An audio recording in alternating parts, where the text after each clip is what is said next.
There are few decisions as quietly profound as the moment you choose to let someone go, not out of anger or vengeance, but from clarity. When you release not just the person but the attachment, the need, the illusion, you don't merely lose someone, you rediscover yourself. Letting go is not passive, nor is it retreat or failure. It's an act of inner courage, a spiritual initiation that marks a turning point in the soul's journey. The moment you make this decision, something shifts within you. The spiritual architecture of your psyche rearranges itself. What was once scattered becomes still. What was fragmented begins to unify. This movement starts in the depths of your being, where real transformation always begins. It's not loud or immediately visible. You might first feel it as weariness, as if your soul can no longer carry the burden of seeking validation where it's denied. In that quiet space, you say, enough, not in bitterness, but in truth. That's when the soul shifts. This surrender isn't an ending. It's the beginning of liberation. You realize you never had control. You couldn't force love,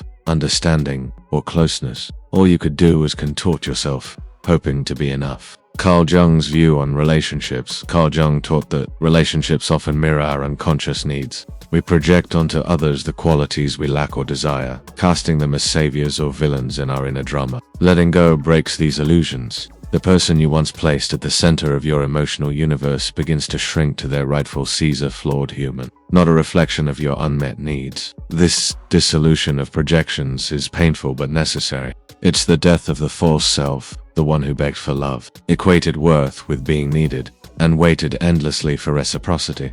When the mask falls, there's stillness. You see clearly, love isn't earned through sacrifice. It's revealed through presence, which can't be forced. Letting go is the moment you stop performing. The quiet that follows feels like sacred ground, a fertile space where your authentic self begins to root. You no longer shrinking to avoid abandonment, or clinging to a love that asked you to disappear. To the world, it may look like loss, but your soul knows the truth.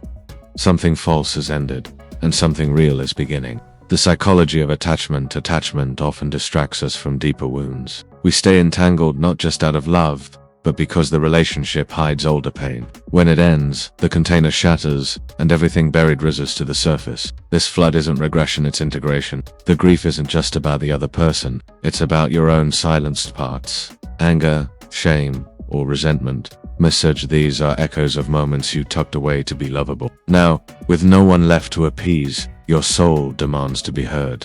This is shadow work. You're meeting exiled parts of yourself, not to indulge pain but to understand it. I'm tired of pretending, your soul might whisper. I deserve love without earning it. This isn't glamorous, but it's the foundation of enlightenment. As you tend to these wounds, the pain becomes meaningful. You see, it was never just about them, it was about your own disconnection. Letting go creates space to remember your voice, boundaries, and worth. What rises isn't just sadness. It's your power, raw and Why letting go is a spiritual act. Letting go is a spiritual act because it returns you to sovereignty. You stop mistaking attachment for love and begin to see the truth.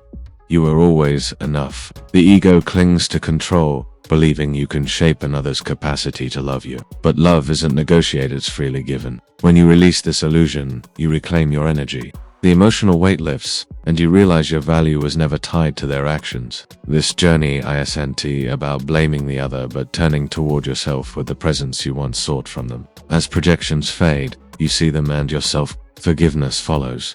For them, for your hopes, and for forgetting your wholeness.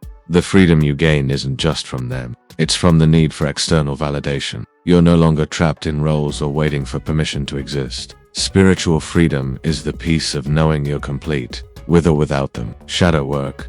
Facing the unconscious. Shadow work is confronting what you used the relationship to avoid. When the distraction is gone, old wounds resurface not to torment you, but for healing. This is where the real work begins. You might rage, grieve, or question. Why didn't they see my worth? Underneath lies the deeper question, why did I stay?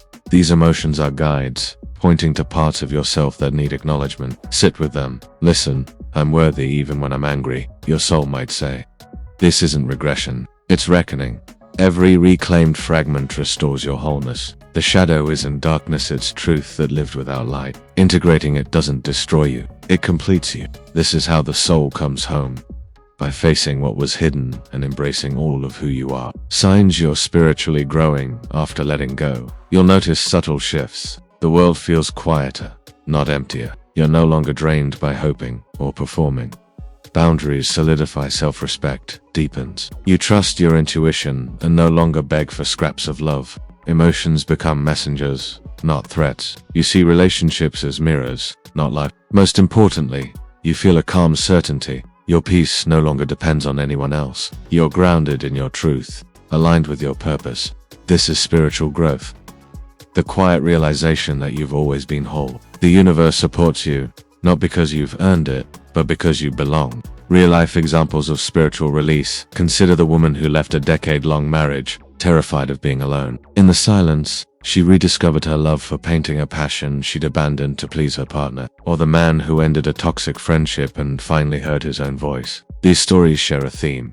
Liberation follows release. Letting go isn't losing, it's making room. When you stop contorting for others, your true path emerges. Dreams you buried resurfaced.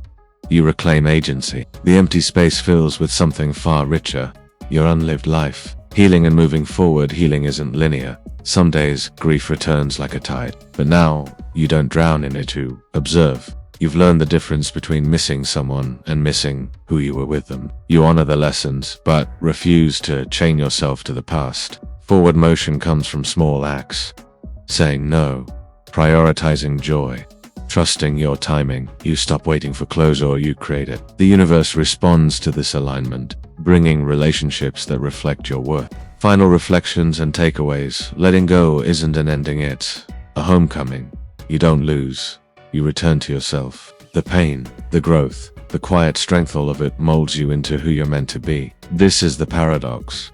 In releasing what wasn't yours, you reclaim what always was. If this resonated with you, don't let the inspiration end here. Subscribe and hit the bell icon to stay updated with more transformative content. Your journey to self-discovery is just beginning. Let's walk this path together. Click now and join a community committed to growth and authenticity.